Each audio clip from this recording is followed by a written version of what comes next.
And we have Cindy Blackman Santana on the phone. Welcome to WPFW in Washington, D.C. Thank you. Cindy, wow, this is really a thrill to talk to you tonight.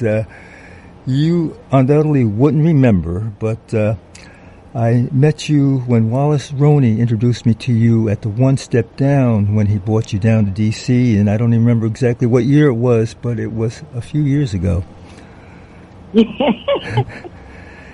Yes, I remember playing that club. That was a cool venue. Oh, it certainly was, and it was a thrill to meet you back then when he was so proud to have you with him, working with him. And he was somebody, I knew him from high school. I emceed one of his concerts when he was still a student at Duke Ellington School for the Arts, so we had a friendship that lasted until I took my grandson to see him at Blues Alley, and we had a great conversation catching up and talking about all of our experiences, and then a few months later he was gone from COVID. It was really, I just value his friendship in any case, and looking forward to this conversation with you tonight. So we got a lot to cover, but we can do it quickly. But tell us how you got into being a drummer.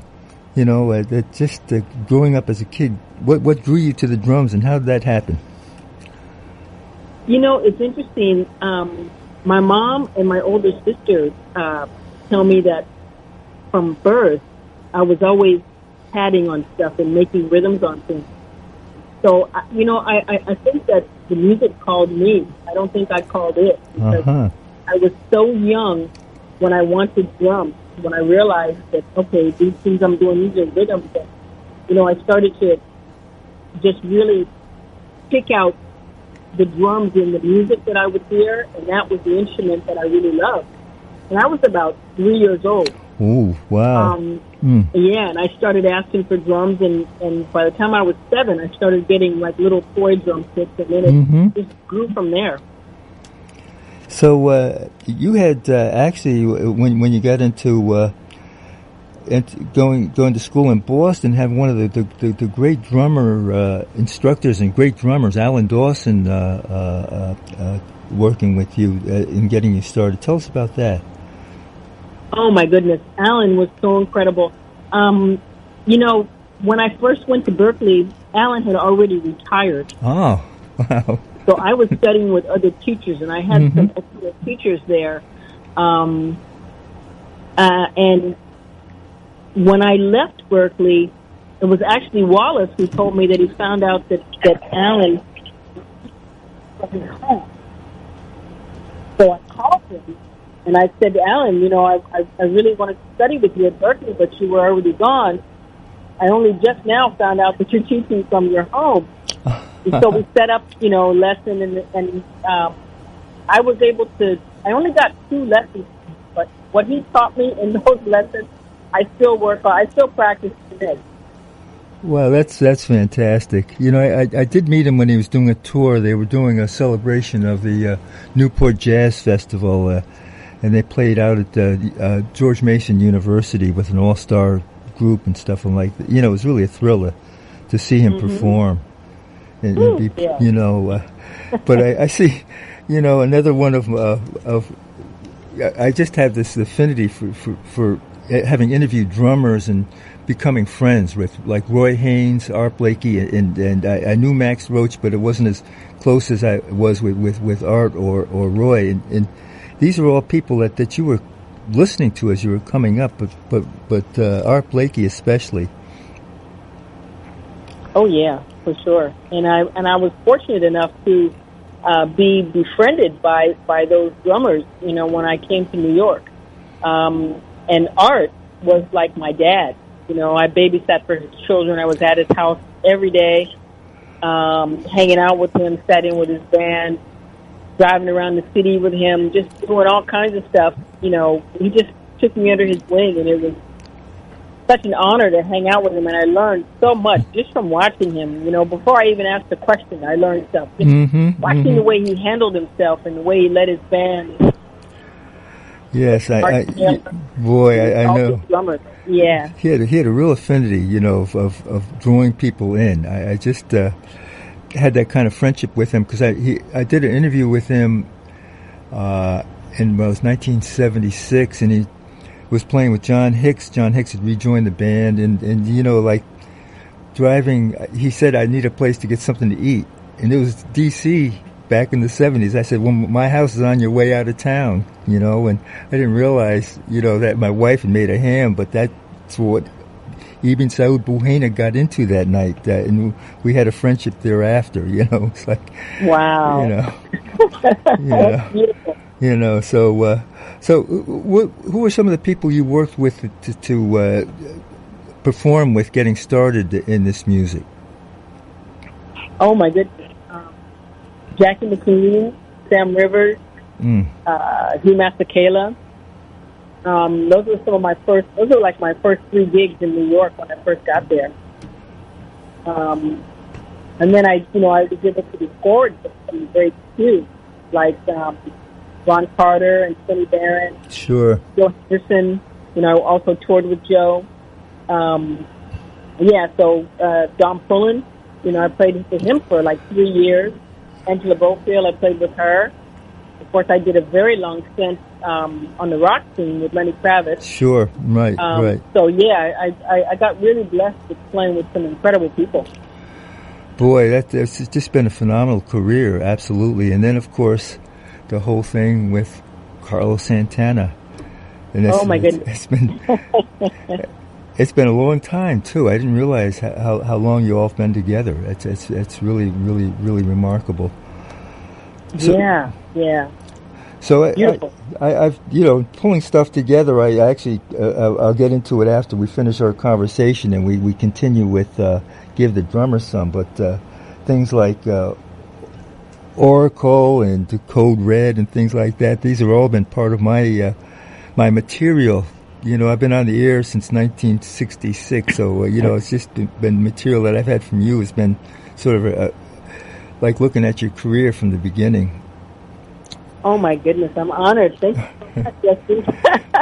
But let's talk about what we got coming up on Juneteenth up at the Bethesda Blues and Jazz Club, because they have an incredible youth orchestra that was started by my friend Fred Faust, and it's really continued, with the club keeping it going with Kenny Rittenhouse leading the band. But you're going to be doing a workshop in the afternoon. Tell us what you're going to be doing. Yes, it's really a master class. So I'm going to be taking a lot of questions, probably playing some examples of some of the things that I'm going to be talking about in terms of, drumming. And then my band is going to play after that so that they can really see us firsthand, and see us play a lot of the music and a lot of the, forms that we were talking about. Like, you can talk about a blues all day, but until you hear somebody play it and you feel what they do when they play it, and see the different ways that they can play it, it doesn't quite strike as much in the heart as it needs to. So, we're going to perform and play a lot of the things that I'm going to talk about in the masterclass in the day. And I understand that the Bethesda Blues and Jazz Youth Orchestra is, looking for more participants, more students, so that they're encouraging young musicians to come out to this workshop in the afternoon. And again, what a celebration of Juneteenth. This is really right on the day. Oh, I know. I love it. And it's so, music is jazz is the art form that was created here in this country. So for me, and so for many of the young musicians and the musicians that I know, it's the soundtrack of our lives.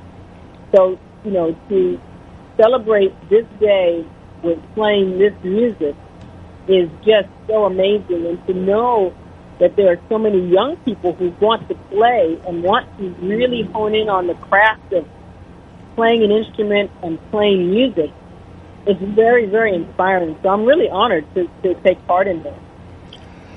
So this is coming up a week from Monday on June 19th, and the afternoon workshop is from 4:30 to 6, and it's free and open to the public.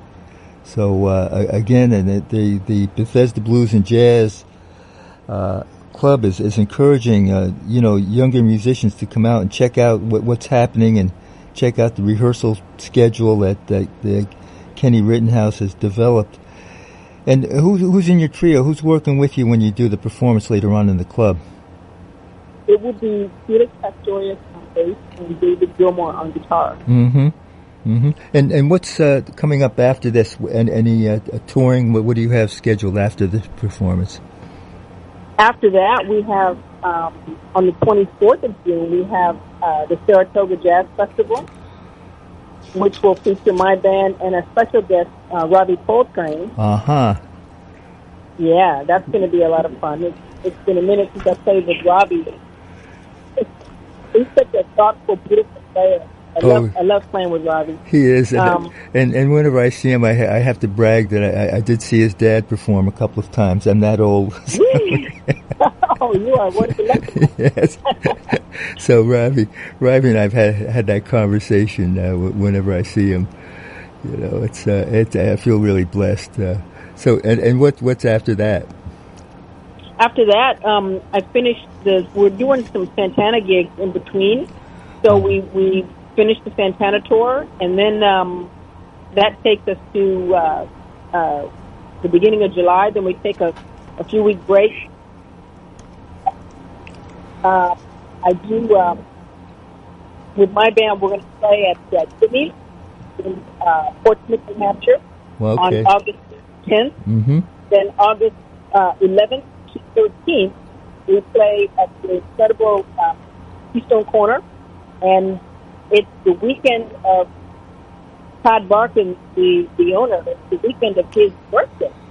So we're going to celebrate his 77th that weekend. Oh, Todd is just such a fabulous guy. I mean, what he's been doing to bring music to this area has just been fabulous.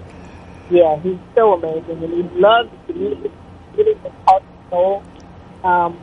So he's incredible. And then we go to New York, August 15th, 19th, and we play at the Birdland. Quite a tour. You're keeping busy. It's really been remarkable. I've continued to ask this question in interviews. How did you handle the pandemic? And what did you do during COVID when everything shut down? You know, it's just like that was a time that was very worrisome, you know, for most people. But I chose another path. Rather than the worrisome path, I just chose to focus. So I was able to really, you know, play my drums in a way that I hadn't been able to play them in a while, because when you're touring, you know, you're not able to practice for hours and hours a day because you're on the road. Sure. So I was able to really hone in on that, and that was a very awesome. That's again the Bethesda Blues and Jazz Youth Week from Monday. It's on Monday, June 19th, from 4:30 to 6 o'clock, with Cindy Blackman Santana giving a master class, free and open to the public, and then the performance later on that night with her trio, and the group from the Bethesda Blues and Jazz Orchestra will be opening the set up, so they'll be performing also. So this is a wonderful experience for folks to get out and see the workshop, and this is just marvelous. So I have give the drummer some queued up. Is there any particular cut that you would like folks to hear? Yeah. How about Velocity? Okay, which number is that? I don't know exactly which number it is, but while you're looking that up, I'll just say that it features Matt Garrison on bass, and Neil Evans on piano. Uh-huh. It was great. It was so inspiring to play with both of them. Just, I see Velocity. Yes, Velocity. Okay, yes. Well, that's easy enough to count up to number 6. I got it queued up now. Cindy Blackman Santana, this has been such a delight to talk with you, and I got folks really looking forward to coming to this workshop and the performance at Bethesda Blues and Jazz Club a week from Monday on Juneteenth, June 19th. Thanks for calling in tonight. It's been a real delight to talk with you. Oh, my pleasure too, Rusty. I'm looking forward to seeing everybody there on June 19th. I look forward to seeing all the young people. I'm so inspired again, as I said, that young people want to play this music and they want to get into their instruments. So come on down, let's have some fun. And Rusty, always great to talk to you. I hope that you stay blessed and stay in your glory. Thank you much, and the best to you, and thank you again for doing workshops with these youngsters. It's really important work. We're really blessed to have you as part of the music. Thanks again for calling in. Thank you as well. I appreciate it.